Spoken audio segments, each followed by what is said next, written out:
Hello' guys, কি খবৰ আপোনালোকৰ? মোৰ খবৰ খুবেই ভাল, নিশ্চয় আপোনালোকৰ খবৰো ভাল। মই অন্য এটি মিনি ব্লগলৈ আপোনালোকক স্বাগতম জনাইছোঁ। আজি শিৱৰাত্ৰি আৰু মই ৰখি নাথাকিলোঁ, পূৰা মই মন্দিৰত আহি গ'লোঁ গাড়ীখনলৈ। আৰু গাড়ীখনলৈ মই ৰখি নাথাকিলোঁ, পূৰা পাৰ্কিং কৰি দিলোঁ। আৰু পাৰ্কিং কৰিয়ে মই পূৰা গামোচা ভাল কৰা লাগি গ'লোঁ। আনফালে পূৰা সেৱা কৰি আহিলোঁ দেই, গামোচা ভাল কৰি আহি ভাঙৰ লাডু আৰু মাহ পূৰা খোৱা ষ্টাৰ্ট কৰি দিলোঁ। আনফালে আকৌ পূৰা পতাকা উত্তোলন কৰি আছে শিৱৰাত্ৰি উপলক্ষে। আনফালে গাড়ী ৰেডি, পানী তুলিব ৰেডি হ'লেই। আৰু ময়ো ৰখিয়ে নাথাকিলোঁ, মই পূৰা মানুহখিনি গাড়ীত বহাই দিলোঁ দেই। এইবিলাক চাচোন কি এনেকুৱা মানুহ হৈছে, উজুম জোপা লাগি আছে গাড়ী এখন চাওকচোন। এই মোৰ গাড়ীত পূৰা মানুহ ফিল আপ। ইয়াৰ মাজতে মই কথা এটা কৈছোঁ দেই, যদি মোৰ ভিডিঅ'টো সঁচাকৈ ভাল হৈছে, কমেণ্ট, শ্বেয়াৰ, লাইক আৰু মোৰ চেনেলটো ছাবস্ক্ৰাইব কৰি দিব। আনফালে পূৰা ময়ো গাড়ী চলোৱা ষ্টাৰ্ট কৰি দিলোঁ, ৰখিয়ে নাথাকিলোঁ।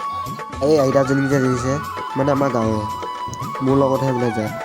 এইফালে আকৌ পূৰা মই আহি পাই গ'লোঁ, পূৰা নাচা ষ্টাৰ্ট কৰিয়ে দিলে। নাচিলে ইমান যে ভাল লাগে নহয় দেই। এইফালে গ'লেই নাচি ৰখিয়ে নাথাকিলে, পানী তুলিব গ'লেই।